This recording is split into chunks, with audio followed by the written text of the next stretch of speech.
Thank you for joining us today. This is our first video on measuring for one of our Blumenthal's custom jumpsuits. There's a number of things that we have to take into account when doing this. One thing is to have the proper clothing. It's best if you're in a uniform pant with your standard pant belt and also a t-shirt that's form-fitting. Second of all, if you don't have your uniform pant, have a pant on that's somewhat comfortable, like a docker or a dress slack. We cannot take measurements based on the ones that we're giving if someone is wearing sweatpants or athletic shorts. Another important piece of equipment that you're going to need to have is a cloth tape measure such as this. This can be either purchased at a fabric store, or if you don't have one available to you, you can call us and we'll be happy to send you one. This is a 60-inch tape. It's also even better if you can get one of the really long tapes. Now this is a 90-inch tape because of the full measurement that we have to take from the top of the neck through the crotch to the back of the neck. This will give us the full length without having to stop halfway in between and add the two measurements together. The third thing is, if you do wear armor, we'll need you to have your armor available because one of the measurements that we're taking will be with body armor. Last but not least, you need to make sure that when you're measuring, you measure snug but not too snug. And then also along the form, there's notes there where you can either request it to be snug, loose, or just standard. So you need to take that into account. But all the measurements should be snug. We'll make the adjustment based on what you'd like to see. Okay, so the first measurement we're going to take is at the neck. And what you're going to do is you're going to wrap the tape line around the base of the neck and measure until it's just a little bit snug, and then back off about a ½ inch.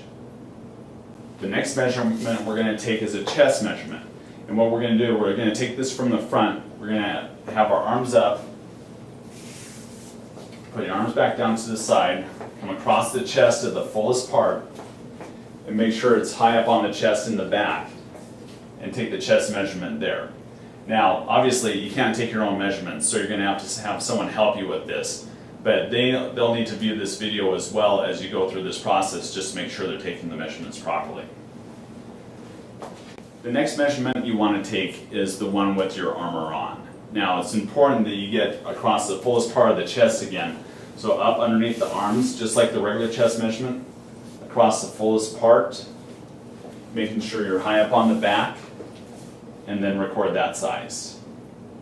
So the next measurement we're going to take is across the shoulders. So what we're looking for is the point of the shoulder where it drops down, and on the t-shirt that our subject is wearing today, it has a pretty good line on it. So we're going to look at that line, make sure it's on the end of the shoulder, which it is. We're going to go straight across from that point over to this point and record that size. The next measurement that we're doing is the full chest over the arms. And basically the way that this is taken, it's taken at the armpit height. So that's typically 3 to 4 inches below the top of the shoulder cap. So David, would you turn around for me? Right there. Okay, so what we're going to do is we're going to go around, try and get right at the armpit, right across the chest, and measure that. So that's over the arms and around the chest. The next measurements we're taking are going to be the sleeve measurements. We're going to take one, like we normally fit you for on a uniform shirt, which is taken from the center of the neck over the top of the shoulder, down below the wrist bone, and the other one will be from the shoulder down to the wrist bone. So for the full sleeve measurement, we're going to take it with the arm on the hip. So we're going to start from the center back at the top vertebrae, over the top of the shoulder, down around the elbow, to 1 inch below the wrist bone. The wrist bone is right there, so we're going to go right here. And then go ahead and put your arm down to your side. The next measurement, the full arm, will be with the arm down to your side.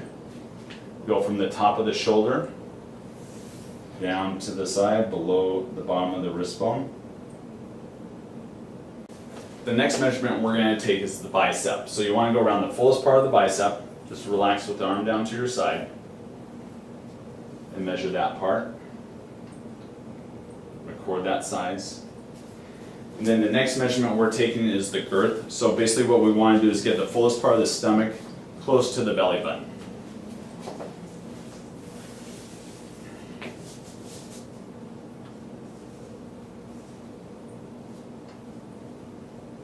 All right.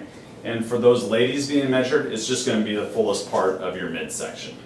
All right, the next measurement that we're taking is going to be the hip measurement. So what we want you to do is make sure you don't have anything in your pockets. Stand with your feet right together. And we're going to take it right around the fullest part of the seat or the hip. Just like that. And typically, for a male, the difference between the waist and the hip is roughly 6 or 7 inches. So if you have a 34 waist, your hip should be 40, 41 right in there. So that's a good way of knowing whether you've captured the full seat and whether that equates to what you normally wear for a pant size. The next measurement we're going to take is the front torso.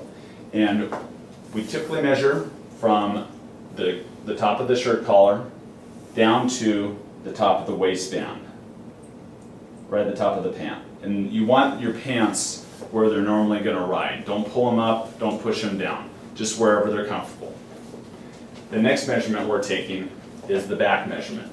Same thing, from the top of the neck, from the top of the collar down to the top of the waistband.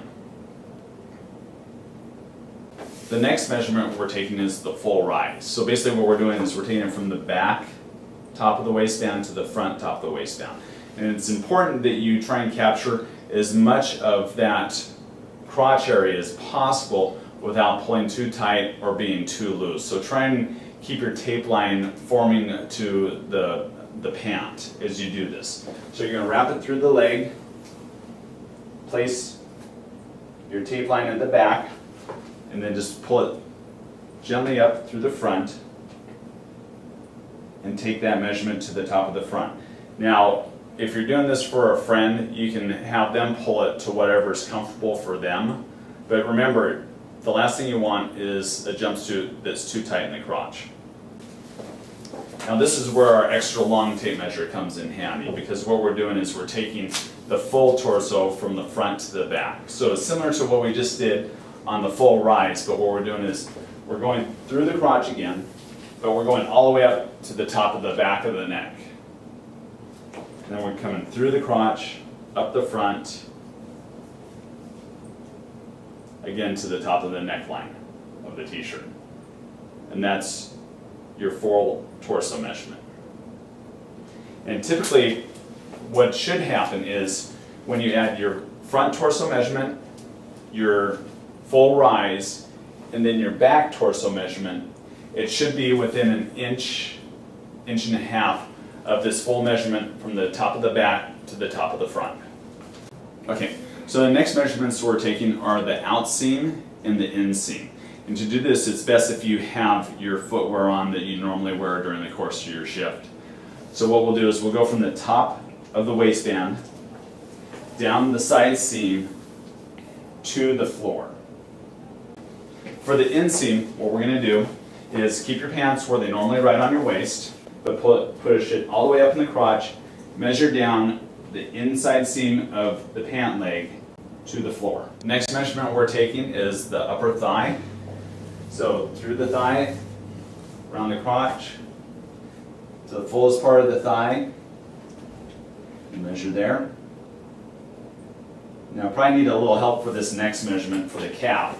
So you can either pull your pant leg up, which is a little bit easier to find, or have someone just kind of hold the pant around, but find the fullest part of the calf. And the last thing that we need is to make sure that all the information that you're submitting along with your measurements is complete. So we need your full name, department or agency, mailing address, phone that we can contact you at if we have any questions, and also an email address is preferable too. A lot of people find it's easiest just to email back and forth as opposed to trying to get each other on the phone.